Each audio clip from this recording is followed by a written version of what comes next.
Assalamualaikum warahmatullahi wabarakatuh. Perkenalkan, nama saya Nurul Afia dengan NIM 202121050557. Pada video ini saya akan membacakan materi tentang OOP, kelas, objek, properti, dan metode. Lalu sisanya akan dibacakan oleh rekan saya. Assalamualaikum warahmatullahi wabarakatuh. Perkenalkan, nama saya Darmawati, kelas S403, jurusan Sistem Informasi. 1. OOP. Object Oriented Programming atau OOP adalah sebuah konsep programming yang berorientasi pada data atau objek untuk mengatur desain program. Program yang sudah ada merupakan gabungan dari objek-objek yang saling berhubungan dan disusun menjadi satu kelas. Dengan begitu, OOP akan membantu developer menyelesaikan sejumlah masalah program yang cukup rumit. Definisi lain dari OOP yaitu konsep yang mengidentifikasi objek kelas terkait metode yang digunakan dalam pemrograman.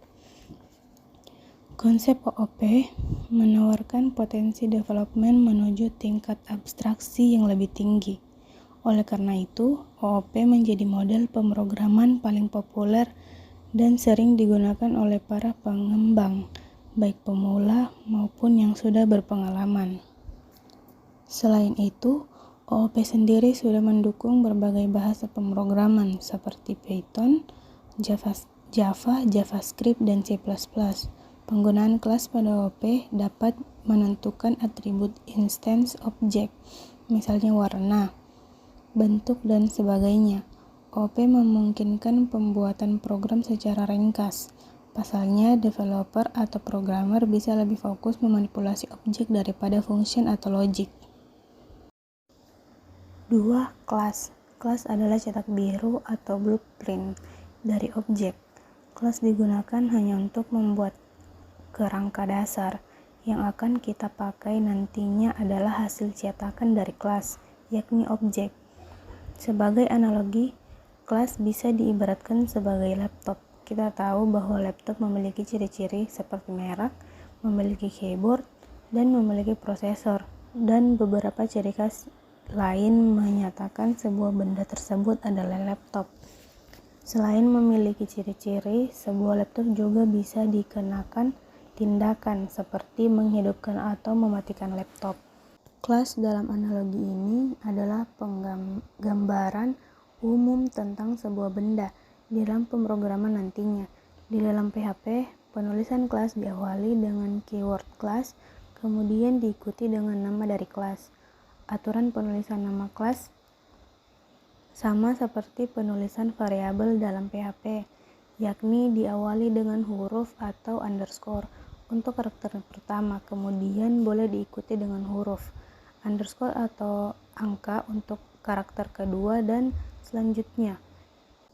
Isi dari kelas berada dalam tanda kurung kurawal. Berikut adalah contoh penulisan kelas pada PHP. 3. Objek. Objek adalah hasil cetak dari kelas atau hasil konkret dari kelas. Jika menggunakan analogi kelas laptop, maka objek dari kelas laptop bisa berupa laptop Andi dan laptop Anto. Objek dari kelas laptop akan memiliki seluruh ciri-ciri laptop, yaitu properti dan metodenya. Proses mencetak objek dari kelas ini disebut dengan instansiasi atau instantiation. Pada PHP, proses instansiasi dilakukan dengan menggunakan keyword new. Hasil cetakan kelas akan disimpan dalam variabel untuk selanjutnya digunakan dalam proses program. Sebagai contoh, berikut adalah cara membuat objek laptop Andi dan laptop Anto yang dibuat dari kelas laptop. Dari contoh di atas, laptop Andi dan laptop Anto merupakan objek dari kelas laptop. Kedua objek ini akan memiliki seluruh properti dan metode yang telah dirancang dari kelas laptop. 4. Properti. Properti atau disebut juga dengan atribut adalah data yang terdapat dalam sebuah kelas. Melanjutkan analogi tentang laptop, properti dari laptop bisa berupa merek, warna, jenis prosesor, ukuran layar, dan lain-lain. Jika Anda sudah terbiasa dengan program PHP, properti ini sebenarnya hanyalah variabel yang terletak di dalam kelas.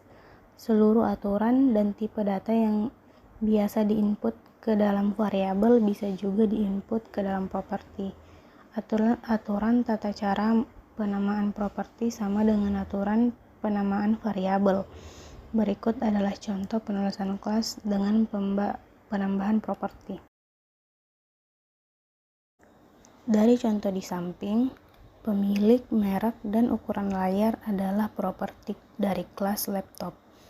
Seperti yang kita lihat, penulisan properti di dalam PHP sama dengan cara penulisan variabel, yakni menggunakan tanda $. 5. Metode. Metode adalah tindakan yang bisa dilakukan di dalam kelas. Jika menggunakan analogi kelas laptop, maka contoh metode adalah menghidupkan laptop, mematikan laptop, mengganti cover laptop, dan berbagai tindakan lain. Metode pada dasarnya adalah function yang berada di dalam kelas. Seluruh fungsi dan sifat function bisa diterapkan ke dalam metode, seperti argumen atau parameter, mengembalikan nilai dengan keyword return, dan lain-lain. Berikut adalah contoh penulisan kelas dengan penambahan metode. Dari contoh di samping, function hidupkan laptop dan function mematikan laptop adalah metode dari kelas laptop. Seperti yang kita lihat bahwa penulisan metode di dalam PHP sama dengan cara penulisan function. Yang keenam ada konstruktor. Konstruktor adalah metode khusus yang akan dijalankan secara otomatis pada saat sebuah objek dibuat atau instansiasi, yakni ketika perintah new dijalankan. Konstruktor biasa digunakan untuk membuat proses awal dalam mempersiapkan objek, seperti memberi nilai awal kepada properti, memanggil metode internal, dan beberapa proses lain yang digunakan untuk mempersiapkan objek. Dalam PHP, konstruktor dibuat menggunakan metode construct. Di samping adalah contoh penggunaan konstruktor dan destruktor dalam kode program PHP. Yang ketujuh ada inheritance. Inheritance adalah konsep OOP di mana sebuah kelas dapat menurunkan properti dan metode yang dimilikinya kepada kelas lain. Konsep inheritance dipakai untuk memanfaatkan fitur kode ROS, yakni menghindari terjadinya duplikasi kode program. Dalam bahasa Indonesia, inheritance ini disebut juga sebagai pewarisan atau penurunan. Konsep inheritance membuat sebuah struktur atau hierarchy class dalam kode program. Kelas yang akan diturunkan bisa disebut sebagai kelas induk atau permanent class, superclass atau base class. Sedangkan kelas yang menerima penurunan bisa disebut sebagai kelas anak atau child class, subclass, divided class, atau higher class. Tidak semua properti dan metode kelas induk akan diturunkan. Properti dan metode dengan hak akses private tidak akan diturunkan kepada kelas anak. Hanya properti dan metode dengan hak akses protected dan public saja yang bisa diakses dari kelas anak. Berikut adalah contoh program penggunaan inheritance PHP. Dalam contoh kode ini, terdapat kelas komputer dengan beberapa properti dan sebuah metode. Semua properti milik kelas komputer masih belum berisi nilai apa-apa. Di bawah kelas komputer, saya membuat kelas laptop extends kelas komputer. Di sini terjadi penurunan kelas komputer kepada kelas laptop. Hasilnya, di dalam kelas laptop, kita bisa mengakses seluruh properti dan metode apapun milik kelas komputer selama milik hak akses publik atau protected. Yang kedelapan ada feasibility. Feasibility adalah teknik yang digunakan untuk mengatur properti maupun metode pada sebuah objek.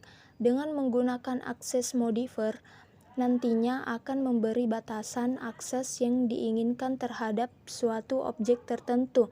Terdapat 3 jenis feasibility. Berikut adalah jenis-jenis feasibility beserta contohnya. Yang pertama ada public. Public merupakan properti dan metode yang dapat diakses dari mana saja, bahkan dari luar kelas yang digunakan. Penggunaan feasibility public sebenarnya sudah kita lakukan dari awal belajar OOP pada PHP di tutorial sebelumnya. Yang kedua ada protected. Penggunaan metode dan properti dapat diakses pada kelas itu sendiri maupun kelas turunannya. Permanen dan child, properti dan metode yang digunakan feasibility protected tidak dapat di-instance. Selanjutnya ada private. Private digunakan hanya untuk kelas tertentu atau kelas itu sendiri. Kelas ini yang sangat tertutup terhadap pemanggilan atau instance, metode maupun properti. Penggunaan feasibility private untuk data-data kelas itu sendiri yang biasanya berupa data secara detail dan tidak dimiliki oleh kelas lainnya. Yang kesembilan ada autoloading. Autoloading merupakan salah satu konsep OOP di dalam pemrograman PHP yang digunakan untuk memanggil file lain secara otomatis. Autoloading ini sebagai pengganti ketika menggunakan perintah keyword require once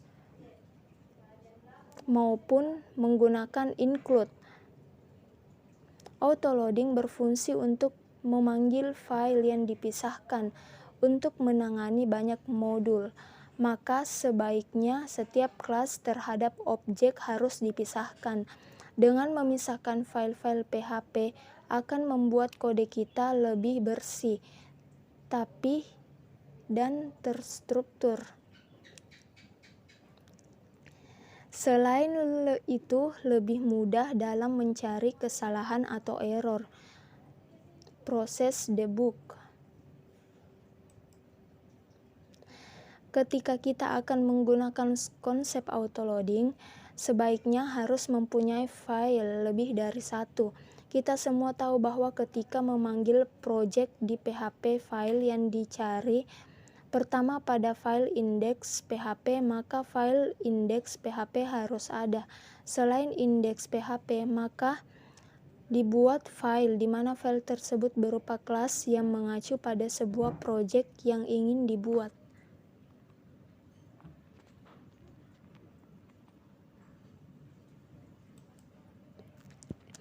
Yang ke-10 ada namespace. Namespace adalah sebuah penamaan yang digunakan untuk mengelompokkan ke dalam package atau folder sebagai sebuah identitas sendiri. Di PHP sendiri tidak dapat membuat kelas yang sama. Jika hanya satu orang yang membuat pasti akan ingat dan tidak akan membuat kelas dengan nama yang sama. Selain itu, namespace yang digunakan sebagai identifier terhadap package dapat dilakukan untuk menggunakan package dari pihak ketiga atau sering disebut third party, di mana untuk menginstalnya menggunakan composer maupun menaruh di folder vendor.